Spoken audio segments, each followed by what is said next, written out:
I'm Luke Story. For the past 22 years, I've been relentlessly committed to my deepest passion, designing the ultimate lifestyle based on the most powerful principles of spirituality, health, psychology, and personal development. The Lifestylist Podcast is a show dedicated to sharing my discoveries and the experts behind them with you.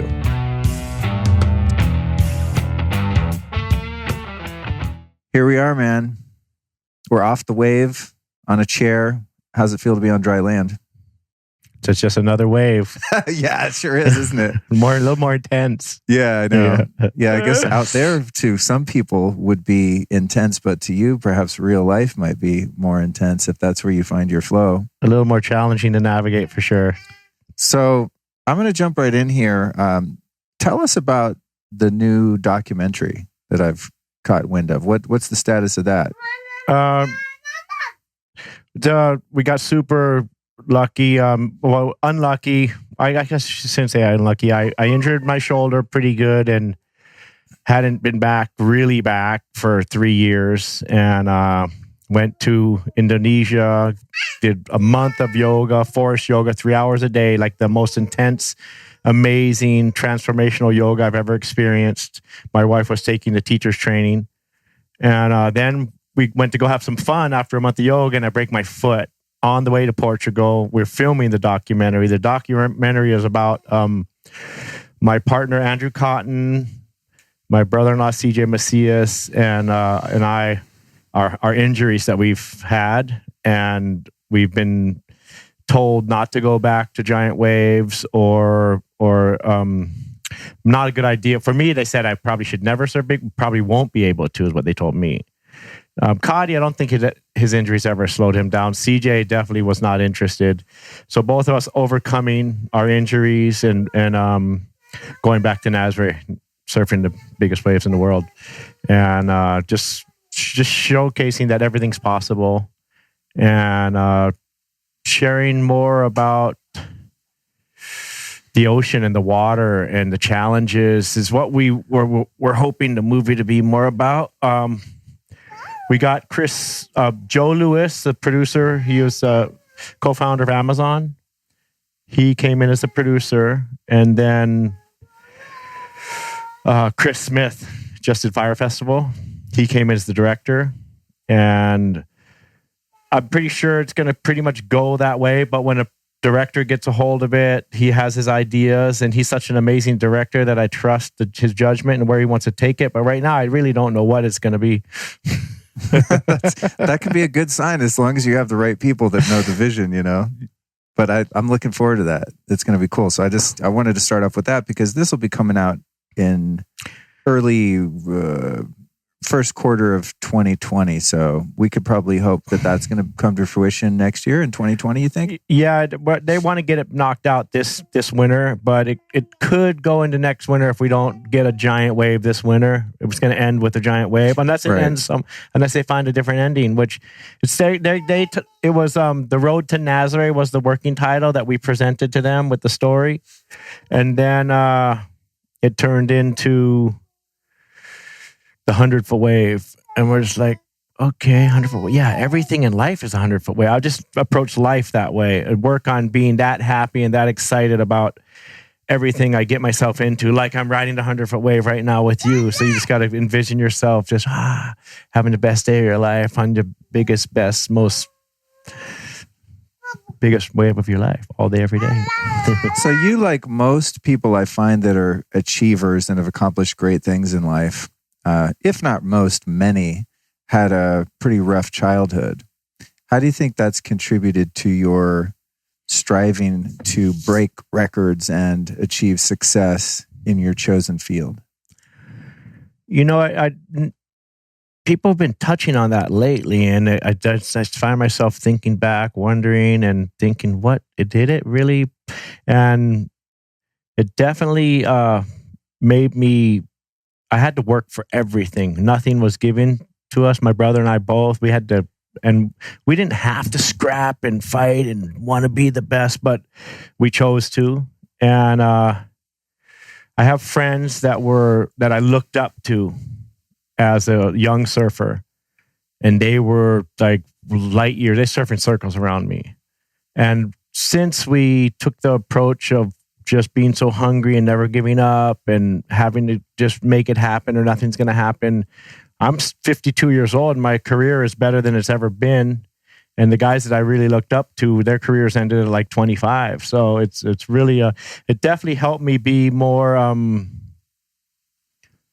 hungry and focused.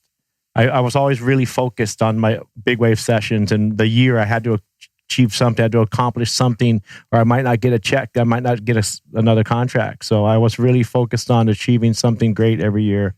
Were you ever tempted to go to, abusing drugs and alcohol as a way to deal with some of the negative experiences that you had growing up, and especially in Hawaii? I know many people from Hawaii have, gone down that path because it's prevalent in certain circles there. In Hawaii, you're with the boys, and my brother and I, we hung with older guys. So started out smoking a lot of pot, having a blast smoking pot. And they always say, oh yeah, pot's the gateway. And I'm like, gateway. And then all of a sudden somebody shows up with some white powder, and all of a sudden you're doing that. And that's fun. And I don't feel I was trying to escape anything ever. I feel that it was just there, and it would just hang out with the wrong people. And then you start down the different roads, and then all of a sudden it can get a hold of you, and it might not let you go unless you make a really valiant effort to get away. And yeah, I definitely had some challenges, and it wasn't when it's not fun anymore, it's ugly, and that's when you don't ever want to go down that road, because it could go ugly. What's it like to surf a tsunami wave created by a caving glacier? I find that to be one of the most fascinating things you've done. It was the craziest, maybe dumbest. Again, trying to accomplish something that nobody's done, and but they be nice, and keep make a name for myself, keep my sponsors happy, get new contracts. The focus of that was to surf a wave that was generated from a different force other than a low pressure system that we can predict, and we can see where that low pressure system is and how strong the winds are blowing, when the swell will arrive, and how big the swell will be, and what direction the wind will be. But with the glacier, it's 300-foot glacier looming over you, and you're 50 feet away from it, waiting for it to crumble and break off. And if it just detaches and plunges straight in, it makes a nice wave. But if it goes flat, you're dead. So it wasn't really a good idea, but it was fun. It was fun. So you're kind of waiting. I want to just picture the mechanics of this. Be nice. So you're kind of waiting out there. You're kind of waiting out there in a boat, or what? I mean, how far away are you from the glacier as you're watching this happen? So we started out about 300 yards away from it, safe distance. And then we tried, and there's a jet ski, and then a safety ski, and then a tow rope. So I'm on the tow rope sitting in the water, or my partner Kaylee's on the tow rope, and one of us is driving, and we see it starting to crumble and see it where it's going to break off, and okay, it's going to fall there. It's not going to go flat. It's going to come straight in. Okay. When it starts falling, and you drive straight out, and then try and throw the guy at the wave. And we were getting there too late. It was already over by the time we got there. So then we got about 50 feet away from it, and we're just sitting. I'm on the rope. He's on the ski, and I'm on the rope. And this thing is looming over us, and we're waiting for it to fall, and we're hoping it falls properly and doesn't crush us. And the first wave that we towed at, it was this perfect plunge in, and this little mountain rises, and he tows me at it, and I'm on the perfect spot. He throws me at it, but doesn't really break. It's more of a swell, like about 5-6 feet tall. And I'm riding this swell, and I'm just like, yeah, wow, so glassy and so smooth and so beautiful. And then all of a sudden I look up, and I process the thought of it bookshelfing right there. Bookshelf is when it falls flat and turns into the biggest bomb. And it's like the biggest shotgun in the world, just, but if we're 50 feet away, we're squashed. So I envisioned getting squashed by the next calving glacier, and the fear that I encountered was so overwhelming.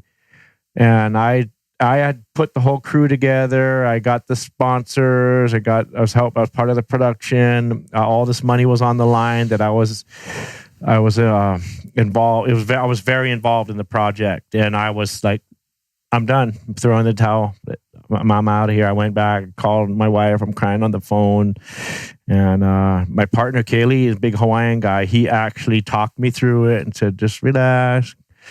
Just go to sleep and we'll wake up in the morning. There's only 2 hours of dark. 2 hours of, it's only dark for 2 hours and it's not really dark. So it was really, the whole thing was eerie and weird, and the glaciers creaking all night. Popping and cracking and like lightning and thunder, but it's just thunder. There's no lightning. And we're in this hotel, this old, actually brand new, but half built. And it's been half built for about 3 years. So it's kind of funky little lodging area that was supposed to be a hotel, but it wasn't any. It was like a Bates Motel, and it's like a horror film for like full on horror film. When it comes to fear tolerance, because when you're doing extreme sports like you, something that fascinates me a lot about it is your ability to handle extreme amounts of fear. It's not like fear of like you check your mail and you get a letter from the IRS and you're kind of like, oh, I'm a little nervous about this, or you got to go talk to your boss about that raise. You have a little fear. Kind of fear that you've subjected yourself to is abject fear that is mission critical, meaning like one wrong move, one force of nature that you didn't calculate for, and you're literally dead. So you obviously have done a lot of work on mastering fear.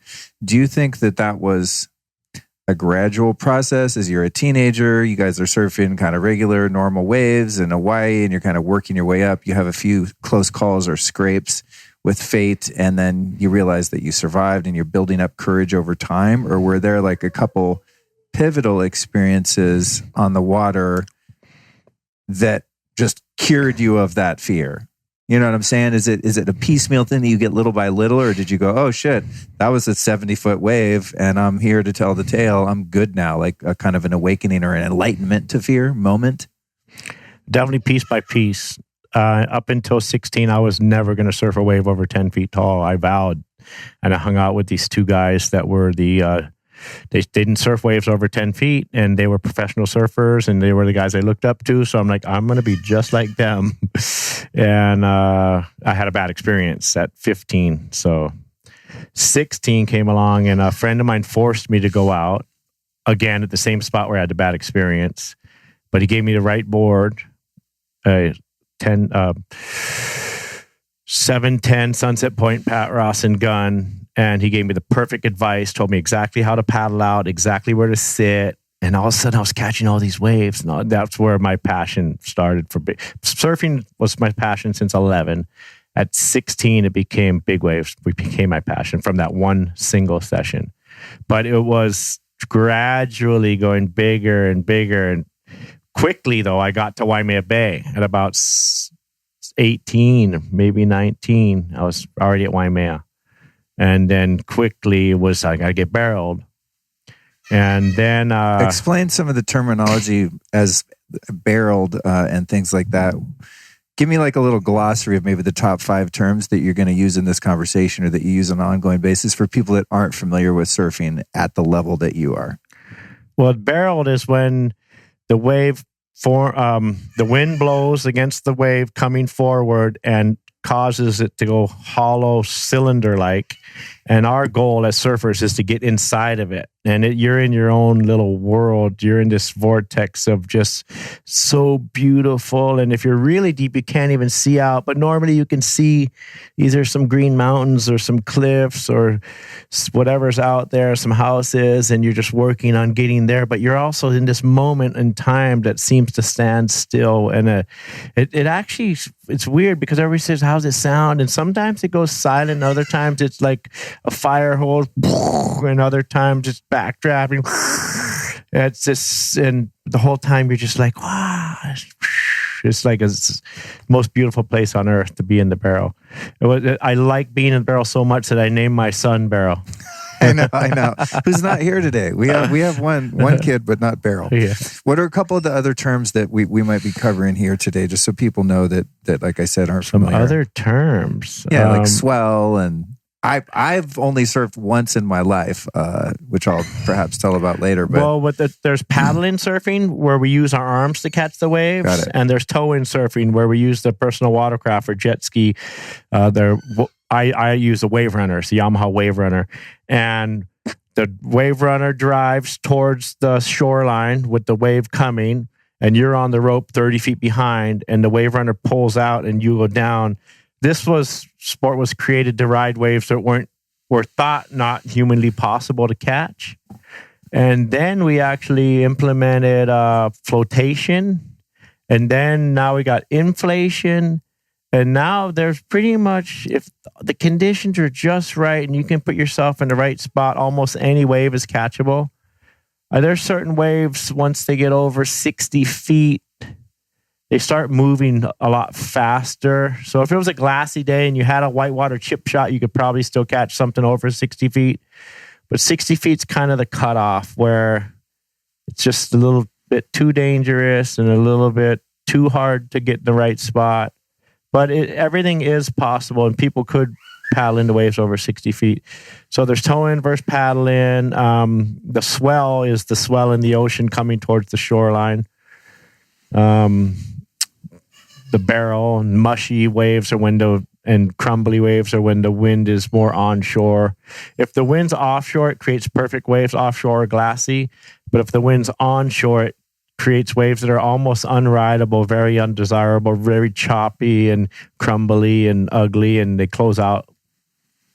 Are phenomena like undertow an issue for surfers or not, because you've got a wetsuit and something to hang on to and people watching? Is there ever a risk of being dragged out further than you want to be? In certain places, like in Tahiti, I think in Indonesia as well, anywhere where you have a really small channel with reef on each side, and then the channel comes in, and then you have like a bay inside. At high tide, it brings all the water in, and at low tide, it sucks out. So you could be surfing a wave right on the edge, and if the current's sucking you out and you can't get into the impact zone, you can get sucked out to sea. Nazaré, there's a lot of those little river rip tide current lines that are coming out from all the water just moving forward and no place for it to go, so it has to go out somewhere. So that's why it creates peaks, and each peak has a current line going through it, so it makes it really, no matter how clean it is, it's still pretty bumpy and challenging. When you broke the world record at Nazaré in Portugal for riding the largest wave ever at 78 feet. When you were doing that, did you have a feeling that you were breaking the record? Did you have a sense of like how big that wave actually was? I honestly had no idea it was that big. And still today, I look at all of the waves that have been ridden after, and there's so much waves that were way bigger than my wave. For some reason, they wouldn't measure them bigger than my wave. I don't know why. Every year after my wave, somebody got a bigger wave, bigger wave, bigger wave, bigger wave, bigger wave.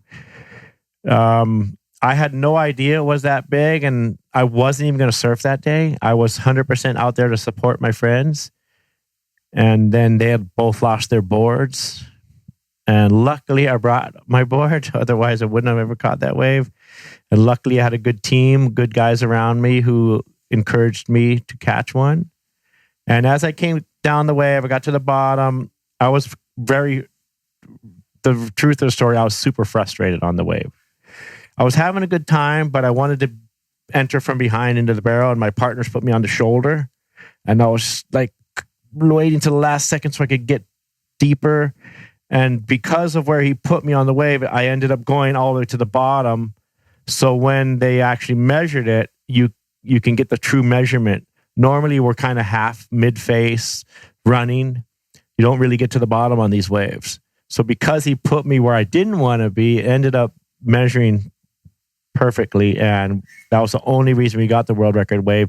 As I got to the bottom. I turned hard, tried to go up in the barrel, and it hit me really hard. And right when it hit me, that's when I realized it was a wave of consequence. It was a good sized wave.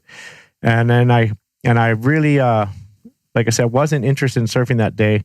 So then now I'm kicking out of this wave and super excited and super amped to catch more waves. I get on the sled and I'm yelling, "Next wave, put me deeper." And then my wife comes on the walkie-talkie because she was ship to shore communications. And she's like, "That was it. That's the biggest wave ever. We'll go back to the harbor." I'm just like, I'm kind of excited. I want to surf. And how do they measure them? Are they on the shore photographing and looking at the scale of how tall you are versus that? I find that so fascinating. It's fascinating and very subjective and political and controversial. And there's a lot of different rules that they have in place, and they change them a little bit here and there every year. Right now, they have a really good formula. The only thing that's missing is the bottom of the wave. They get the top, and they figure out what the top is pretty easy. They figure out how tall the surfer is, which is pretty subjective, depending if he's crouching and all these different things. They can't really tell how big the surfer is, but they figure out a measurement on the surfer and see how many times that fits in the wave from the lip to wherever they decide the bottom is. And that's the subjective part, because they're usually deciding the bottom right after the surfer, or maybe they'll put one or two. I don't know. I've never been in the room when they're judging, but the bottom is at least another 20, 30 feet from where they're measuring, at least 10, if not 20. But it's really tough because you want to measure from here to there, but the waves are sloping. So is it how long the slope is or how tall the wave is? And is the height of the wave that, or is it just from the ocean floor to... Yes, it's not scientific. It's surfers figuring out what they want. And so technically you held that record for what, like 9 years? Yeah, I think it was 8, maybe 9. 8 years. The funny thing is it's a lot of industry people doing all the judging who are either sponsors or that most people have some kind of agenda. They have their favorites. They have their favorite waves. They have their favorite this or that. In the past, it was Billabong, an actual company who was doing all the judging. So it was overseeing it all. Now it's WSL, which is more for everybody, for the surfers. But at the end of the day, it's a company trying to the numbers to dictate their decisions. I'm curious psychologically what happens when you have a worldly achievement like that. How do you maintain some sense of humility and down-to-earthness when you've been put in a position now in your sport where you're the Michael Jordan or the Muhammad Ali? I mean, I'm assuming like breaking a record like that kind of puts you at the top of the food chain, at least in the sector of surfing that involves big wave surfing. You know, does that start to go to your head and you want to like, you know, start wearing gold chains, buying a Rolls Royce and having a bevy of surf groupies around you? Like, how do you still be Garrett and be a regular, down to earth, cool guy and not let that start blowing you up?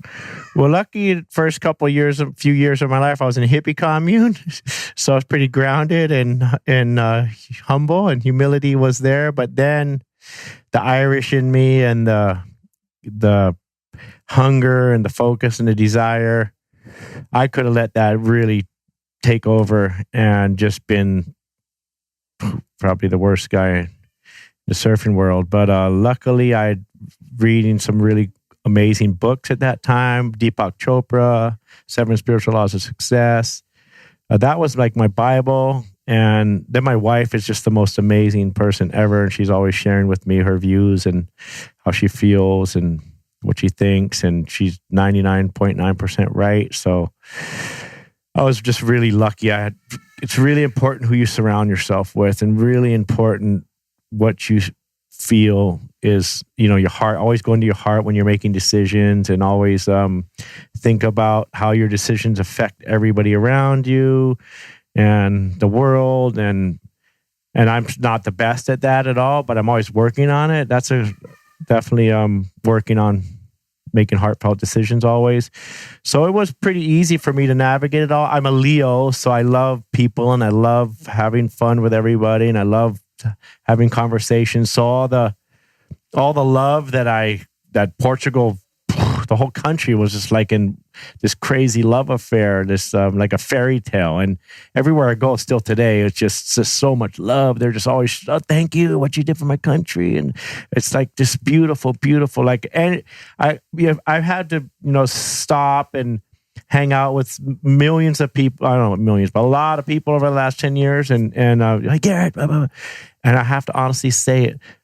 Every single time that they've stopped me, I've genuinely enjoyed being there and didn't feel like it was a burden or it was something like, oh, I got to get out of it. This is lame. I was always just genuine love and genuine sharing information and mutual. And yeah, it's just it's crazy what's transpired. I never imagined my own country showing me that kind of love or being loved by my country like that. And it's the most beautiful thing I've ever experienced. And I'm just so grateful and honored. And Portugal has always been, they ruled the world and won 2/3 of the world. So they ruled the world and they ruled it through the sea. So now to have the biggest wave in the world, they took the sea back. So they're really proud. And I'm really just honored to be any part of that. That's cool. So you're kind of the ambassador of the sea for them. That kind of brought the attention back on their country and gave them a sense of national pride. Yes. Yeah. Well, when I got there was the word that everybody was saying, we're going to collapse like Greece. Tomorrow we're collapsing. Greece had just collapsed and they were collapsing next. And so everybody was just on defense, like just, okay, you better get ready. And then this happened and they're like, wow, things are possible. Everything's possible. I'm curious, as a part-time resident there, what do you think the impact of drug legalization has done there in terms of crime, addiction, society in general? Have you noticed a difference in the way that works there? From what I understand, and I'm no expert, but crime rates and things like this have fallen dramatically in Portugal due to the fact that they have decriminalized all drugs, if not most of them, to my understanding. I've been there for 9 years and I haven't seen any, like the whole time I didn't see any drugs. Finally a little pot here and there, you smell it, but since 10 years ago I haven't seen any drugs. And then you don't, when you go out at night or you're cruising around in a town, you can kind of see what's going on. And I never really see anything that resembles like a druggy area or there's drugs going on. It must be really amazing for the country. And I've heard only good things about it. It really baffles me that you can get a 0.5 gram of anything legally. I'm just like, really? Do they have, is it like Amsterdam where they have hash bars and this kind of stuff? No, they're very conservative. So it's really surprising that they went that route because it's one of the most conservative countries in Europe. Interesting. There's no terrorism. The food is amazing. It's affordable. The people are very polite and nice. And first world country, drinking water out of the faucets, probably better than the plastic bottles. And it's best kept secret in Europe, which is now not a secret anymore. What about the origins of surfing? I'm really curious if you happen to know who the first recorded people were that surfed and where they were from and how it kind of evolved from where it first started. Started in Hawaii. Hawaii is the sport of kings. And only the kings could surf back in the day. And if you were in the water and you hindered a king's ride, off with your head. Oh, really? Yes. That's true story. That's how they valued it, huh? Sport of kings. And were the early surfboards just kind of crude, carved out of wood, or would they make them out of? They were just similar to the Elia, but they were just huge, big planks made out of what were they made out of? Was it I want to say koa, but koa is so heavy. I think they were made out of koa originally, I believe. Don't quote me on that. And they were just these massive logs like a giant alaya board. And then they started hollowing them out, and they were still just logs. What do you think appeals to you about water on a spiritual level? I'm picturing you in the barrel of one of these giant waves, and you're hearing, as you said, that windstorm, and you can barely see through the other end of it. I imagine that this is a pretty transcendent experience, especially for myself as someone who I just love the element of water. So it's weird that I'm not a surfer, actually, because I just love being in all natural bodies of water and hot tubs, cold plunges. I mean, everything. Do you ever feel like, in terms of your spiritual connection to that element, that you've evolved as a creature that has been in water or anything like that? Like, do you have any kind of deeper relationship to that element that keeps you in the sport or in the game, or driving you back to being in the water all the time? When we started out in Berkeley, we were skateboarding. So when we got to Hawaii at 11, it was just such a natural transition. And we didn't have much when we first showed up, and we found a surfboard. My mom got us a surfboard at a yard sale. And once we got in the ocean, it was just heaven. It was like nothing mattered. And it was the most fun place in the world to be. It was like skateboarding, but on the water. And when you fell, there was no cement. So it was like this beautiful, beautiful transition. And it was always just my passion. I never imagined being a professional surfer. It was really a fluke at 17 when I got lucky and became a pro. But it's funny, at about 25, 27, I was doing these paddleboard races. And I'd come in from the paddle, and my face would be swollen like you've never seen, like I was, hay fever on steroids. And we found out that I'm allergic to salt water. So for me, as long as I'm above the water and I don't eat it, it's awesome. But if I'm underwater getting pounded, my eyes just get so red, and my sinuses fill up with water, and I get swollen. And I've been known to take a lot of wipeouts because I always put it all on. I was always put it all on the line. I would just put it as deep as humanly possible. The maximum consequence for the ultimate ride. Like, if you make it, it's the best ride of your life. But 50% of the time, you're not. So I came up swollen a lot, and would come to the beach just upside down, cups of water coming out. Do I feel like I evolved? My last name, McNamara, means Hound of the Sea. But with that little bit of being allergic, I don't know. It doesn't feel that as natural. I love surfing. I love being above the water. And I love getting pounded too, but just that swollenness is a little challenging. That's interesting. That's so funny that you would have that. What a weird, set you up for a love-hate relationship with something, right? It never didn't bother me too much, except for when I come in, and I didn't wrap my mind around it, let it bother me at all. But it was there. And then, speaking of getting tore up by a wave, you had this 50-foot wave just wreck you at Mavericks, and had an injury. I think you broke your arm and dislocated your shoulder. What's it like to be out in the water, and water that deep and aggressive, and not be able to swim? I mean, have you had situations like that where you're thinking, this might be the one that I don't walk away from? Ever since we implemented the flotation into the wetsuits and the inflation, it's been really comfortable, big wave riding. And all of the wipeouts that I've encountered I've had fun. Enjoyed them all. That one, it was the normal underwater ride and fun, but then once I realized it was broken, there was so much pain, and I almost didn't make it around the rocks, but luckily the jet ski came. I put my hand on the sled, it pulled me past the rocks, and then it pounded me again. There was just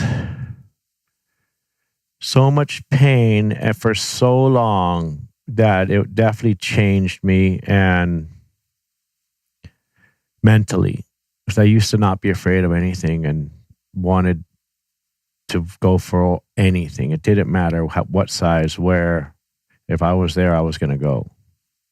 Did having kids affect your, willingness to take on risk like that? It's definitely put me in a state where I'm choosing fear a little bit. I wasn't afraid since Alaska. Since Alaska, the fear was gone in the ocean. It just disappeared. Honestly, it was gone. Now, I've gone out on a few big days and had fun, and then I've gotten a few poundings on decent-sized days and had fun. But I've had a few poundings on littler days, and while I was underwater, it was cold water in Portugal, and I was just like, I don't know if I enjoy this. And then I had a heavy-duty pounding in Fiji where it beat me bad, and I was kind of thinking, do I want to continue doing this? And that thought had never entered my mind. I never let that thought enter my mind. And it's the first time I've been wondering if I want to continue on this big wave pursuit, or how. Definitely going to be more patient. It's taught me patience, and I'm being super patient, happily not in the water, getting ready to be in the water. Once I'm back in, okay, so I went back in Indonesia on the way to Portugal this year, and all of a sudden I wasn't being patient. I was trying to take every wave, and back to same old Garrett, hungry, gotta get every wave, gotta get all the best wave. And that's why I ended up breaking my feet. I was on the way out. I'm telling myself, okay, just coach people in the waves, have fun. You don't have to catch every wave. Just sit in your spot, wait, get one here and there, and help everybody get waves. Instead, I'm trying to catching every wave. How does water break your foot? Because I'm looking down at your foot. Those of you watching this on YouTube, you could, I don't know if you could see it. Hold it up for YouTube. It's pretty swollen and gnarly looking, but I'm trying to picture. There's a bunch of metal in there. How does water break bones? Or did you hit it on your board or a rock or something? I'm just like, what are the mechanics of that? This one broke just from hitting the water. Are you serious? Yeah, right when from it first the hit, impact? and then I skipped like a dolphin, like or a seal, just boing boing, like a ping pong ball. And the foot, I was pulling in, and somehow the board went this way, and my foot stayed on the board and bent the other way. I got it. So there was pressure there from the sort of the geometry of the whole thing. I just done a month of forest yoga. I was probably the most limber I've been in years, but that wasn't very limber. I was really tight when I started that month. Tell us about forest yoga. What's that all about? It is the best yoga I've ever experienced. The main takeaway that I really love about it is the breathing and expanding and getting taller on every breath. Like you breathe in, straighten up, and then you let go, but you don't let go. You stay there, and then you breathe and get taller. Create more space, let go. And at every breath, you create more space. And then you pick your areas. Okay, my shoulder. Okay, I'm going to focus on my shoulder. Oh, my heart. I need to be more loving. Okay, focus on the heart. Wherever you want to focus on, you focus every breath into that area. At the whole time, lengthening yourself, lengthening your space between your ribs, lengthening your vertebrae. It's the best yoga I've ever experienced by far. And the thing, what she has done a million different yogas, and she created her own. Anna Forrest. She has a book, Fierce Medicine. Highly recommend it. So Forrest is a person's name. You're not doing it in the forest. And she's from LA. Well, that's where she kind of, I think, started her career. Her books, I don't know if it was LA. We'll put it. You got to read that book. We'll put it in the show notes. When you mentioned forest yoga, I'm picturing you up in the redwoods, and it's misty and dewy, and you guys are all doing yoga out there. But it's a woman whose last name is Forrest. Anna Forrest. Okay, Anna Forrest. All right, we'll put that. Fierce Medicine. We'll put that in the show notes. So when you had that injury to your shoulder and your arm, and now you have your foot, and I'm sure you've had your ass beat a lot from the sounds of it by this big wave surfing you do. How do you manage psychologically the physical pain? You've just been injured. It's starting to throb. We all know the sensation of getting something broken or beat on. Do you disassociate from your body? Do you take your energy into your shoulder, arm, or foot? What's like your actual kind of practice of allowing that pain to be there without making it worse? This shoulder injury was so intense with so much pain. I was so happy. The first round of doctors in the Bay Area gave me, I think it was oxycodones, and they gave me the biggest bottle you ever saw and said, you stay ahead of the pain. You can take up to 18 a day. I'm just like, 18 a day? That's what they told me. Yeah, and I told my wife, and she's like, what the hell? You're going to catch a habit. But let me finish. So then I'm happy. I'm not because I got these things to take the pain away. I'm good. I'm going to be back in a couple months. Yeah. I go home to Hawaii. My doctor friend there says, Garrett, you have to go get an x-ray. You just got to double check, make sure everything's fine. I'm like, no, I don't need x-ray. So you got to go get an x-ray. So I go get an x-ray. The surgery failed. There was 9 pieces. The head shattered in 9 pieces like an egg. The shaft broke off the head, put itself in his pec. It was stuck in my pec. So I got the shaft in the pec and the egg up here. They open it up. Oh, they didn't see the 9. They only saw the shaft off. They get there and they're like, holy shit. So they put it all back together. And I get home and they do the second x-ray, or the x-ray in Hawaii, and one of the 9 pieces fell. The 8 fell and 1 stayed up. So they had to, the doctor's like, we got to do it. We got to operate again. So they cut it open, took everything apart, took all the screws out, put them all back in, wrenched it down, put it in. And I woke up on this machine going like this. I opened my eyes and it's going like, you know the movie's Hostel? Yeah. I thought I was one of the Hostel people. But they put a nerve blocker on me, so there was no pain. They like nut block your nerve. So there's no, I was like I was like sweating, freaking out. And then there's no pain. It's supposed to last 18 to 24 hours. In 4 hours, it was off. And it was 2 a.m. And I'm in the worst pain ever in my life. And I'm screaming bloody murder. And my wife comes. I'm like, give me another nerve blocker. Give me another.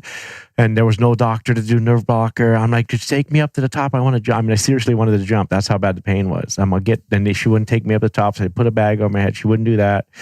The pain was so intense that and I don't like pain, as you can hear from what I wanted to do. I'm like, give me something. And they give me some Stathinol and whatever kind of drip that none of them worked. Finally, they gave me some oxycodones. They worked. That was the only thing that would take away the pain. And the doctor says, you got 2 weeks of these. The other doctor says, take as much as you want for as long as you want. This doctor, you got 2 more weeks. I'm going to start weaning you now. You take 3 today and 2 the next day, or whatever. You just taper down. I was just like, there's a time and a place, and this is the time. And I was so depressed and in pain like you've never imagined for 6 months. That long? 6 months. Wow. Is it because the shoulder in particular is just so slow to heal? I mean, versus breaking, your forearm or some, femur or something. I imagine like a joint injury is probably a more complex healing process than just a big ass bone that gets snapped in half and needs to be in a cast and just kind of refuse. It's mainly the scar tissue was already setting in, and 2 surgeries in a row. I got violated. Like the first one didn't feel violated. Felt like, cool, I'm going to get better really quick. I'm going to heal and I'm going to be back in the water 6 months max. Second one just took me out. I felt so violated. It broke me. Fully broke me. I would not, my wife is the only reason I came back. She, we had all these amazing companies send us so many amazing supplements, and she would massage me with essential oils every day. And she had turmeric teas, and everything was just the best of the best. Now I'm just laying on this bed for 3 months and then barely walking around. I was walking around like this, like stay away. It was just stay away. Like this, literally. Most people don't even realize this, but everything in life, in our control in the moment, is a choice. We can choose whatever we decide. I chose not to enjoy this injury, chose not to be happy about it, chose not to accept it as something that happened for a reason. The foot injury, broke it, got the x-rays, woke up the next morning, didn't take any. They gave me a bunch of drugs in the Balinese hospital. I didn't take any. Went to surgery in Portugal a week later. 3 big pins with, I think 6 pins, 2 little plates. Woke up in the morning, no drugs. They had everything I wanted. They actually had a morphine dripper right there. I took a couple. I didn't need it. I just went through. I chose not to do any pain pills. Chose not to be a victim of this one. Chose to enjoy the pain and chose to enjoy the injury and chose to be very happy about it. People couldn't believe that I was so happy about what had happened. I know that it was a little bit of a lesson to slow down and be patient and help people get waves, but it was also that I wasn't quite ready to go back to Nazaré. I need a little more time to get this a little further along, more range of motion. And I really enjoyed the whole process. I'm still today enjoying the process of this broken foot for the last 3 months. Wholeheartedly chose to love it. And I could have chose to hate every swell. I hate it every time I miss a swell, be pissed off every time a good wave's caught somewhere in the world that I could have been on, but I'm not because of my foot. Every swell in Nazaré, I could have been pissed. Instead, I was happy and really, really wholeheartedly chose to enjoy the whole process. Do you find that it's easy for you to do that, or do you have to call in, backup from a higher power or God in order to be able to get your mind right like that? I know for myself, I understand the concept that life is not what happens to me. It's my interpretation or my reaction to it. And I really do my best to live like that. For me, sometimes when I haven't had a broken foot, but I've had broken hearts and all kinds of other broken shit, a broken bank account. And I'll want to keep a positive attitude, but it's like the needed power is not there. It's like the resource to be able to do it. I find that I'm lacking, and where I find the power to do that is through prayer. Do you have a spiritual practice that helps you keep your mind right, or do you find that you're able to just kind of pull yourself up by your bootstraps and just be like, I'm not going to be a victim here. I'm going to control my experience by controlling the way that I perceive it? Well, definitely just recently I came to terms with God. I was a Christian forever when I was a kid, up till about, till about 40. And that was my sense of security anytime. But, I usually just thanked him. I didn't ask him for much. I always thanked him. Thank God. Thank you, God. Because I always just got everything given to me. Or I'm just so lucky. I always had a really amazing life. And that's the only person that would do something bad to me was myself, making a bad choice.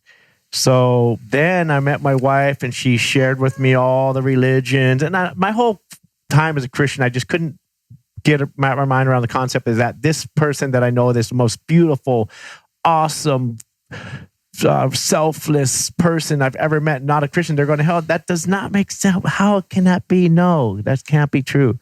So then my wife shared with me all the things that she's learned and knows about religion. And then I just kind of disassociated myself from all religion. And no scientific fact, we are all energy, all connected. So that sat well with me. We're all part of something. So we're all part of the same thing. And I still would be in a situation where I wanted to thank somebody and I just, not God, or a situation where I needed help underwater, please God. Because I've been underwater going, please God, many times. I was going to ask you about that. Please, banana. No, that doesn't work. Yeah. I'm part of this banana. It doesn't work. So just recently, actually, I've come to terms with calling whatever it is God and wholeheartedly going, yes, please God, or thank you God. And just because that feels right to me, maybe because that's what I did for so long.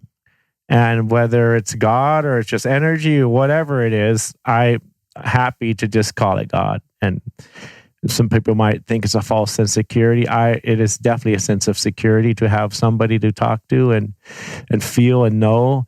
I'm a real believer in manifesting. So I feel that all these religious groups that got everybody thinking the same things and so much energy going towards a certain direction, things happen, and you get 5 guys in a prayer circle, something happens. Yeah, you guys have got strong minds. You're making it happen. It sounds like your wife, Nicole, has been a huge grounding element in your life. How long have you guys been together, and what do you think it was about her that allowed you to really bond with her in the way that you have? Was there an indication from her that she would be that kind of grounding support for you early on, or did it take time for you to really get to know her and see that? Definitely early on. The one thing, like back in the day, I watched that video, The Secret, and I was just like, I'm doing all that stuff right now. That was way before Nicole, so I was already really on track somehow, naturally. But then once I met her, I always had all these visions and goals and dreams, and I was doing it all pretty much myself, making it all happen. And when she came into my life, I knew that she was the missing part of my visions and goals and dreams, and the love that she was the girl, the woman that I dreamed of having my whole life. And finally I met this perfect woman, exactly what I dreamed of, and I didn't really realize it while I was in my first marriage. And she is just the perfect woman, and she compliments me beyond. Like I'm a discredit to her.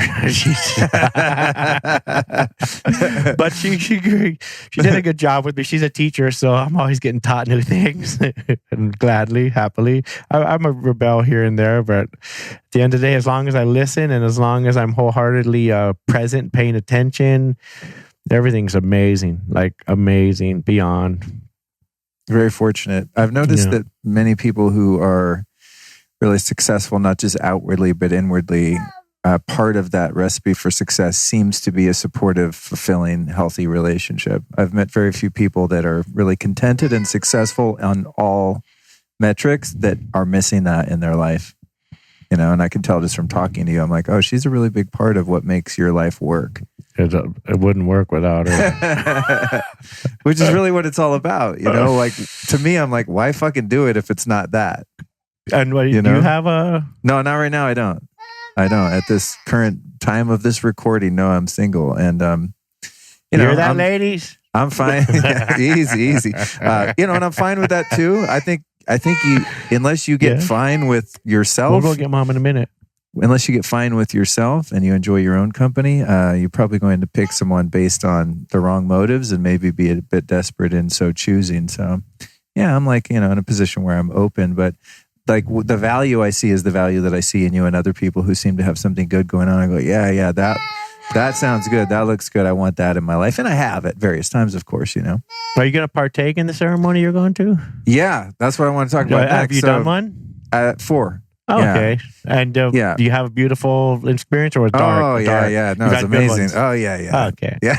So you know what's important amazing. in life. You know what's important. Yeah. You felt it. You know it. Love is important. Yes. Number one. Only thing that really matters. That's what we're all looking for. So back to the recipe for being more present and more loving and dealing with situations and not getting angry. I really have to close my eyes and go to what I know is important and can meditate for a minute or 30 seconds or an hour. If I get that 1 minute focused on what I feel is important, and it's just so easy to get yourself back on track, but you might have to do it 10 times a day. And it's just... When it comes to plant medicines, to follow up on that thread, So tomorrow, at the time of this recording, I'm leaving to Soltara Healing Center in Costa Rica to go through a whole week of that again.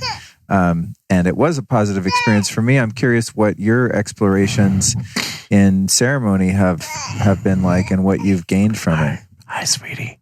Well, she was in the first one. She was actually present during the whole thing. My son partook, and he feels 4. But we gave him a little tea, and he thought he was really doing it. It was amazing. It was our family only. Oh, really? Yeah. Well, first I did San Pedro, and it was the most beautiful, best experience ever. And I was done. I didn't need to do anything else anymore. I'm good. And I know I felt what I needed to feel. I learned what I needed to learn. The only thing now is got to integrate it. If you don't do your best to integrate what you feel and learn, it's a waste of time. Some people might be able to do it just through receiving it and doing it. Me, I got to write it down. I got to look at it every day. I'm like an old dog. You got to, it takes a while to teach me a new trick. And so I got to focus, meditate on it every morning, afternoon, and night. I've been getting the mornings down. I'm not good at the afternoons and night. I need to integrate that, and then I'll be on a really good track of integrating everything I felt and learned. So were there any specific insights that you had from that San Pedro or from the following ayahuasca journeys that you had? Was there, did you see where you've gone astray in your life, or there were people you needed to forgive, or deeper access to any sort of wisdom or understandings about your life, or what direction you might go, things like that? The San Pedro, I got there and we took the medicine, and I was just like, I went to the bathroom and the walls started melting. I'm just like, this is lame. This is just an excuse to take drugs. What are we doing? I was kind of not happy. I was like, this is not cool. I don't want to be here. I don't want to be doing mushrooms or hallucinogenics. I don't need to be doing this. And then I went back to the fire, and we're sitting there, and the elders and the tribe is doing their thing. It's beautiful. But I was still like, this is an excuse to take drugs. And then they told me what to do. And all of a sudden I started focusing and breathing and accepting. And boom, I went to this vortex of love and warmth and perfect existence. It was just this vortex of the most beautiful, amazing place you could ever imagine being. And it was basically just love. And it was like energy, love and energy. And while I was there, I was just like, how could anybody ever want to go back to the world? I'm just like, wow, I don't think I'm going to go back. I'm going to stay. It was the most amazing place I've ever been. And then the guy comes with the water at the end, and he's, boom, drink, brother. Open my eyes, and there's this guy with this water. And I'm just like, and this little thing, and it just lasted for like eternity. And then I was back normal, and I felt that I was actually asking, who do I serve and how do I serve were my two questions, because I wasn't a Christian anymore and didn't have God, and it was just love. Love is everything. That's all you need to know, and that was perfect. And be more loving. Love every situation you get yourself into. Love it all day, every day, because it's a choice. Love the broken foot. That's what I learned. I might call this episode Love the Broken Foot. No, it'll have to have a reference to waves or something.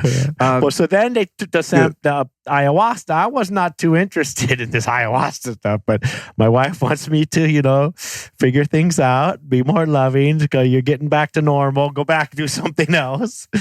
So it was... The first one was a 3-day thing at our house.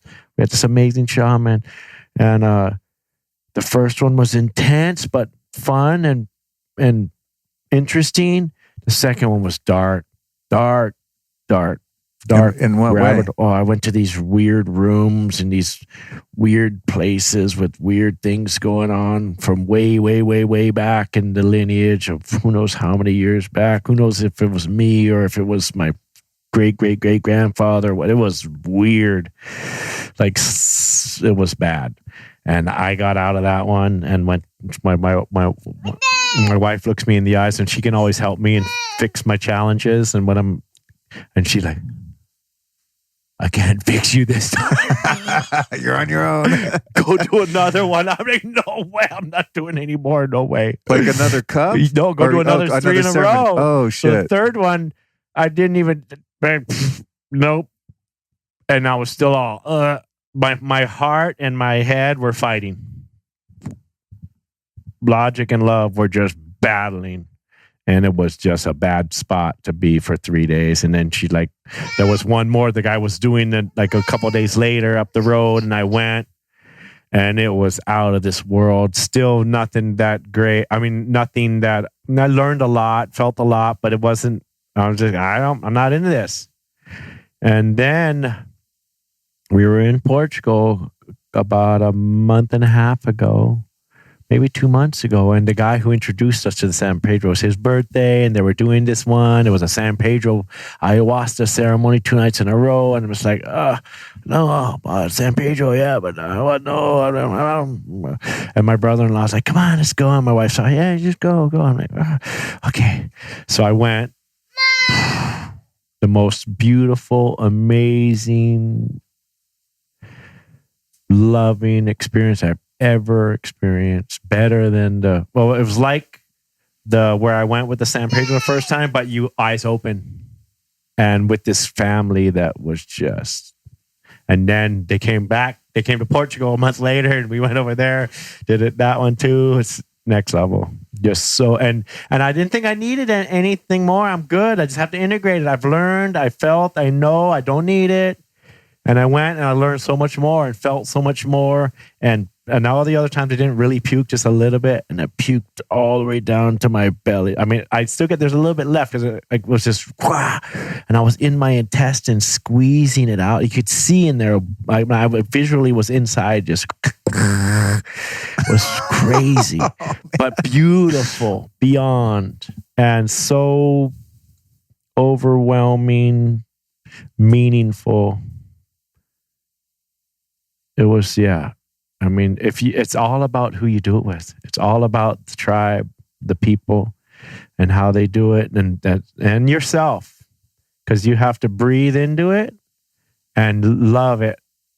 Accept, go for the ride. If it's dark, cool. If it's light, cool. Wherever you go, wow, that's interesting, and breathe. Hold on tight.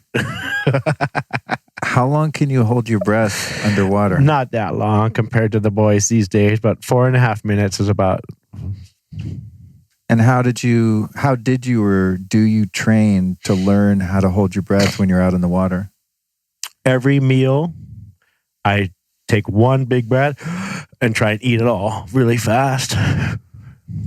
Are you fucking with me? I think you never know, man. There's a lot of different kind of breath work out there. Everybody believes that one for some reason. It had me. I was like, I haven't heard of this one. A new biohack. Really good for digesting your food. Yeah. The whole beginning of my career, I would do some underwater rock training. I do some laps around my school, Sunset Beach School, and do some hold my breath exercises, push-ups, triceps, and leg ups. And that was the push-up, triceps, and leg ups were my secret to success. That's what got me through all of my. But I was in the water, always building my lungs, always ready. And there's so many new tools, so many new. Amazing teachers with amazing things to offer. But Mark Visser and the Waterman's Survival Course, I believe it's called, Mark Visser Waterman's Survival Course, or Warrior Course, Mark Visser's course, next level, because it's specifically for surfing. Oh, cool. But you can also use that in if you got it in surfing, you're good in all other aspects of the water. And you've done some the Wim Hof method too. Wim Hof is out of control. Yeah. Amazing. Yeah. We worked with Martin Sampanik, FII, a freediving instructor who had the world record for deepest dive with, I think, no fins, nothing, just free dive. And he was the first guy we worked in person with. And he taught us so many amazing, just the breathing, how you breathe, to breathe up, to oxygenate your body. And then just listening to all these sensations that go on in your body so you know where you're at. You know what's coming next. You know how much longer you have roughly. But a shallow water blackout can come at any time. You don't really know. But when you work on it a lot, you understand what you can handle. And would you be bored to tears going out to Venice and catching some puny little waves? Would that be like pointless to you? Malibu, I'd be all right on a longboard. I don't even know if they have waves in Venice. They do have waves in Venice. Okay. Yeah, I was just there and it looked kind of fun. Oh, yeah? If I had a stand-up board, I could have fun. Or if I was taking her, I would have a lot of fun. Right. But small waves aren't very interesting to me. When the stand-up came in, I had a lot of fun on small waves finally. And then longboard, I'm not that good on a longboard, so it was really challenging and really fun to try and cross-step. So if something's challenging and new, I really enjoy it, even if the waves aren't big. I tried surfing once down in a beach called San Onofre, I believe it's called, near San Diego. And it was quite early in the day. It was pretty cold, overcast. It wasn't, the California dreaming, typical surf day that you'd imagine. And with a friend, he was not a professional surfer or teacher, but he, kind of gave me the ropes. I think gave me the appropriate size board, and I paddled out a few times. I couldn't really get up on that thing. And I just remember getting just beat in the face by waves over and over again. And I think they were quite small waves, right? Which beach break. Yeah. It's hard to get out. Yeah, very hard. And so I don't want to discredit surfing, because I talk to people like you, and I have many friends that are avid, very committed surfers, guys that live from here to Santa Barbara, and they do it every day and they swear by it. But it was sort of like, at the end of that day, and maybe it's because I didn't succeed, and I didn't get up, but I thought, man, this is kind of like snow skiing, but there's no chairlift. Like every time you get down the mountain, you have to climb yourself back up with all your gear, and then whoosh, you're back down in 2 seconds. Because I would just give my ass kick paddling out, and then just get washed into shore and beat up. So I'm curious to get back and try it again. Where would you recommend a guy like me that has an aversion to getting smacked in the face by waves, but loves water, that could be like a location that would be a good starting point to go give it a shot? I hear one of the best places in the world, and my wife was the one who shared this with me, is actually where you're going. Really? Costa Rica? Because the water's warm, sandbar, soft, mellow, and there's good teachers, but you got to get a good teacher to take you out for the first time. And you need the biggest board possible. You want a stand-up board. You're going to want a 10 to 12-foot stand-up board. And you're going to want waves this big. And whitewater beach break is perfect. For those of you not on YouTube, you're about 2 feet off the ground. Yeah. Okay. With the biggest board, smallest waves, and sand on a sandbar. Well, I'm staying on the beach after my ceremony at Soltara, and I picked the beach just so I could, get the sunrise, sunset, and all that. And I have seen that there's a lot of locals offering surf lessons there, so maybe I'll ask for a recommendation and give it a shot. Ask them for a stand-up board. Okay. To start. Okay. Say, Garrett asked to get the biggest board with the smallest wave in a nice sandbar, so I can just try and get my bearings straight first. And then once you get that, then you can graduate to the longboard, the 10 to 12 foot longboard. So first day on the stand up, and once you get it, then you might graduate right away. Because I used to skate when I was a kid. Yeah, you probably graduate quick. I've done a lot of yoga. I have good balance. I think the day I went out, and I gave myself like surfing a bad name just because it was probably a shitty wave day, and the weather sucked, and it was cold, and it was just, I didn't walk away from that going, that was fun. Yeah. But yeah, maybe I'll do that, and I'll show them a selfie of us two. I'll be like, this is my regular coach, so you guys better step it up. That's great. I'm curious about one more thing, and this is just a strange technical question, but when you were sponsored by or partnered with Mercedes, you went to Germany and you guys developed a special kind of surfboard, as I understand it. What's different? What was that process like, and what's different about that board compared to average board you go buy? The process was a dream come true. In 2012, they emailed me and said, we want to pitch you on an idea we have. We're coming to Nazaré to pitch, and we're bringing our deck. And they brought it, and they said, we don't want to just sit on the cliff in the car watching. we want to get in the water with you. I'm not sure if you understand, Garrett, but Mercedes, most people don't know this. Mercedes emblem, air, land, and sea. We don't do much in the sea. We want to get back in the sea with you. So they said, we want to help you produce the magic board so you can survive, so you can come home to your family.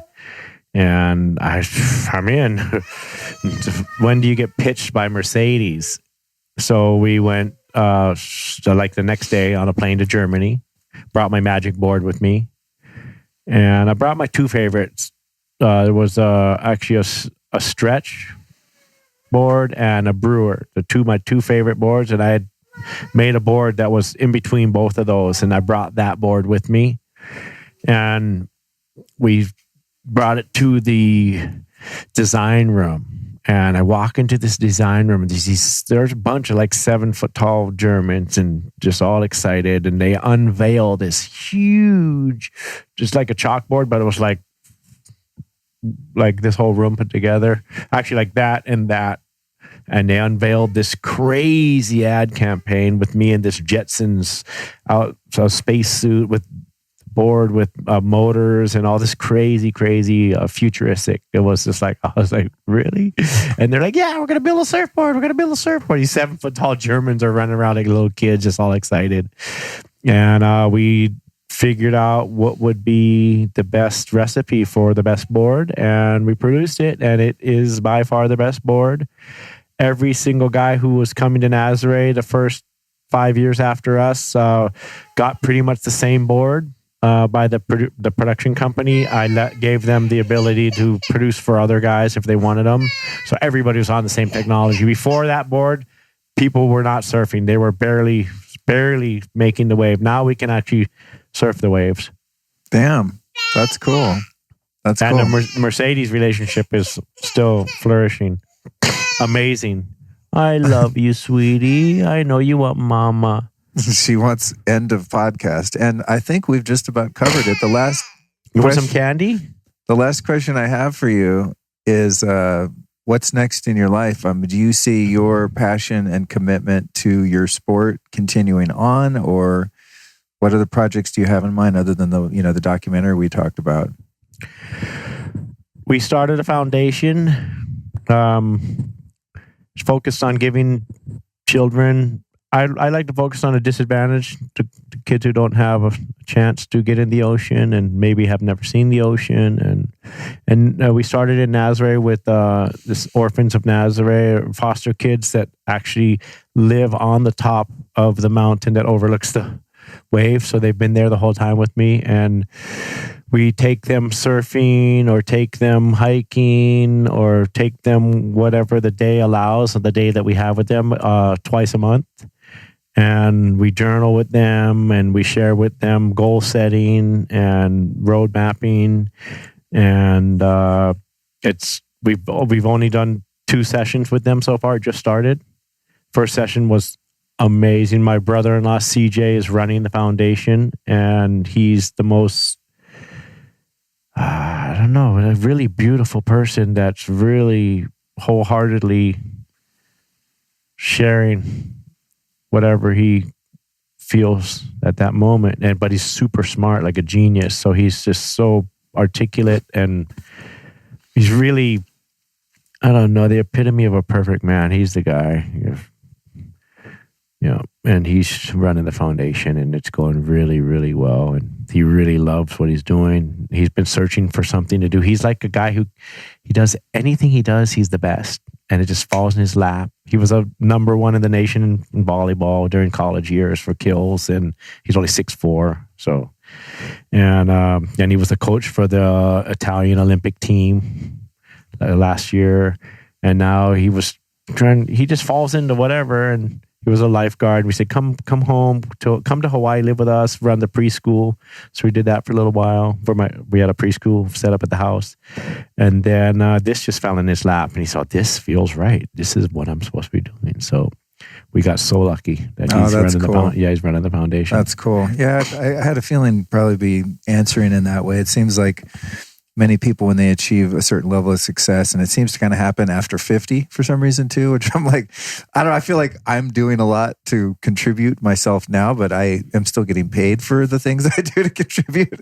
So I'm like, yeah, I wonder when the part comes when I get into something that's more, a nonprofit and that kind of thing. So that's very cool. I appreciate that. What are you doing? What are some of the cool things you're doing right now? Well, man, I mean, just all the content I produce based on the feedback I get from people is very transformative. I spend a lot of time sharing content about spirituality, mindset, metaphysics, meditation, all kinds of biohacking and health and things like that. And most of the time, what I'm doing is really just exploring things myself, finding what works, what doesn't, and then really passing it on to people in ways that is relatable and accessible.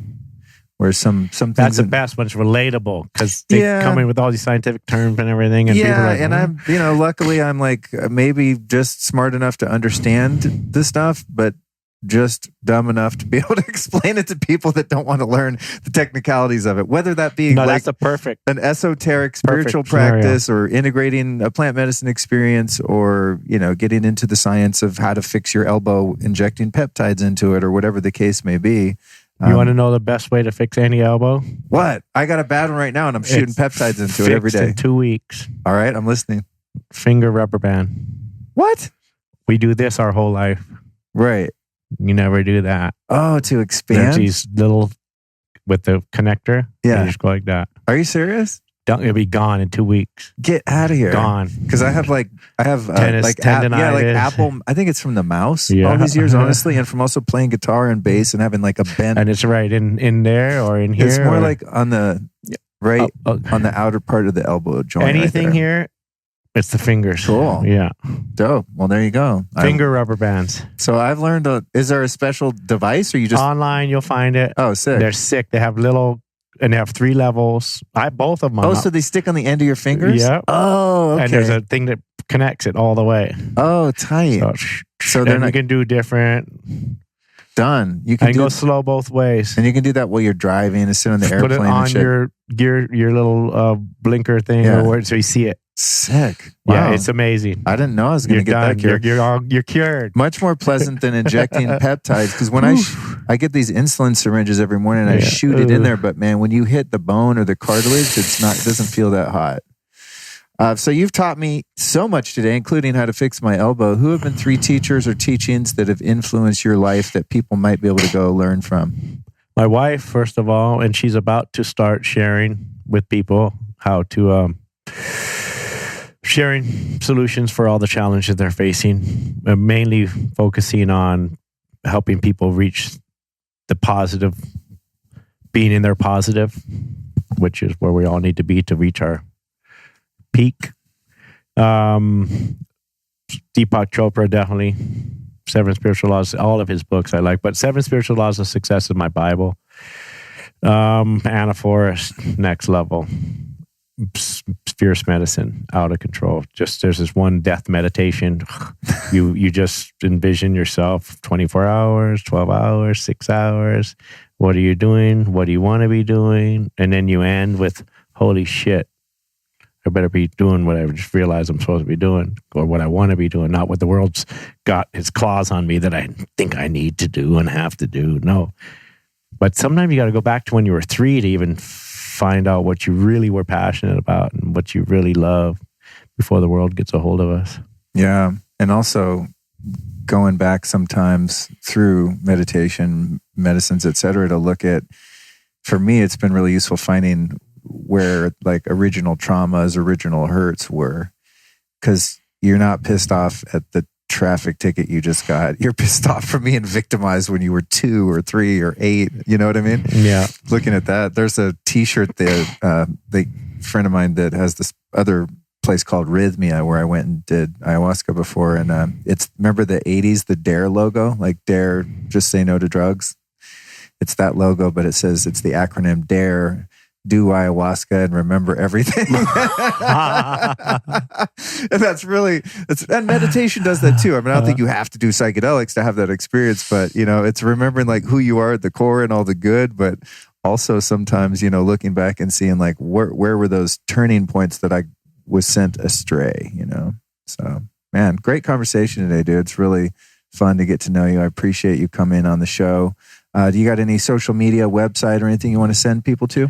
My Instagram's always fun, McNamara_S. We're always trying to share uplifting, good things, but a lot of it's just fun, day life. But we face a lot of challenges, and we love to share our challenges and love to share the solutions. We just started doing some, for lack of a better word, vlogs. I like to call them episodes, and they're going to get deep. We're just skimming the surface right now, getting into it, and we'll start getting deep in the future with different things. So definitely love sharing the amazing products that we come across and really love and stand behind, but more just an amazing, fun life that we have, and the challenges we face, and the solutions we find, and the people we run into, both will on the Instagram and I don't think, but this Instagram stuff, if you're sharing meaningful content that can provide some insight on things and share more, instead of just me, I, it's like, it's really challenging, and it's challenging not to just, I just did this, and sometimes that's cool, but you gotta balance. How do you ride on a private jet and not post that shit, man? Right?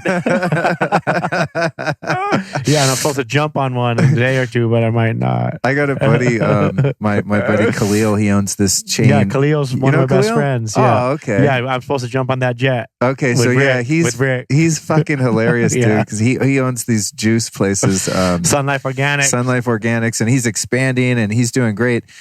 And I've always watched him on Instagram, and I'm like, I know he has a few of these juice spots, but like private jets, I don't think people realize how expensive, not to own one, but even just to travel privately, because it's one of my goals, not so I can Instagram it, just because I hate flying and I just would like to be on a smaller plane with less people. So when you go private, it's so hard to go back. Same with first class. Yeah. I'm fucked now. There's no going back. So traveling gets very expensive. It's like I get paid to go speak somewhere, and usually I eat up my fee flying myself if they don't want to pay. It's a fucking disaster. But anyway, that's not the point. Back to Khalil. I love what so I started asking him, I'd text him and be like, dude, you're crushing it. Like, he's like, no, that's my rich friends. I reinvest all my money into my franchise, or not franchise, but my, my different shops and stuff. It's, okay. And then he started doing his Instagram feeds where he'll do a feed post that has a number of images, and then it's like him in his Instagram life, with some hot chicks in the Mediterranean. That was Dan. He was with Dan. Oh, okay. Dan Builder. and then like the next one will be him in his real life in some busted ass motel, and it's just funny. He does like these A/B kind of reality versus Insta life. The busted ass hotels don't happen too often unless he has to go to Ohio, right? And they might not even have a nice hotel where he is. Yeah, so I like that, where you're like doing the humble brags on Instagram, but you admit it. You're like, hey, here's what it really looks like. Oh, he's the most real person. He's so real. Yeah, he is. That's cool. I didn't realize you guys were buddies. That makes he's sense, actually one of our best friends. Oh, cool. Yeah. Awesome, man. Well, listen, man, we did it. Thank you so much for coming on the show. And I look forward to watching what you're up to in the world. And Taro at Forestmatics, we love him. He's the one who got us hooked up. That's right. Yeah. That's right. Yeah. They are one of my longtime sponsors of the show. I made a coffee this morning just to keep it real. I put a chaga and a rishi packet in my coffee, and one of my favorite companies too. The funny thing is, full circle, Khalil introduced me to Taro. Taro introduced me to really? us. That's funny. That's great. I love it. It's one of the greatest things about what I do, man, is the people that I get to meet. If I was just living up here in Laurel Canyon, not having this job, I would be a very lonely man. So thanks for keeping me company today and inspiring me. Thank you. Appreciate it. Really honored to be on your show, and it'll be interesting to watch this. You did great. And I like that your daughter was part of the show too, which is kind of classic. Nice. And I learned that my dog, I don't think he would have hurt her, but I've never seen her like even nip or anything close to that. So Cookie, I learned your dark side today.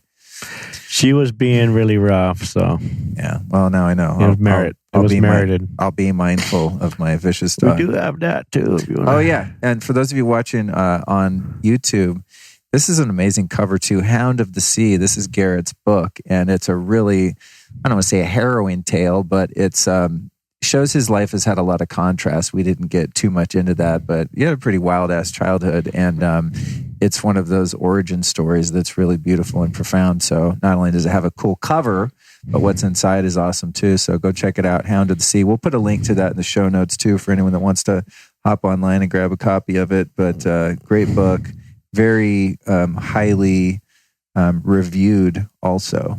You want to hear a funny tidbit about it? Yeah. So this cover, I mean, this is my favorite photo, but I wanted to name it. Okay, so I was in the hippie commune, and that's my favorite part of the book. The first 10 years of my life was just crazy. And I remember when I was like 4 running around in the grass field just eating watermelons. I would just eat watermelon all day long, and it would be naked, running around eating watermelon. And I would look down and see watermelon seeds everywhere. And so I wanted to scribble a little naked boy and title it Watermelon Seeds on my ding dong. That's one of the chapters, at least. Yes, they did. My wife vetoed it, and the publisher vetoed it, but at least they put the chapter in there. In today's climate, I think they were probably well advised. All right, dude. Well, thanks for joining us. Thanks for contributing to the world in the way you do, and stay safe out there, man. We need you in the world. We need more inspiring people. So be mindful and don't get yourself in trouble in those big ass waves. Thank you. All right, dude.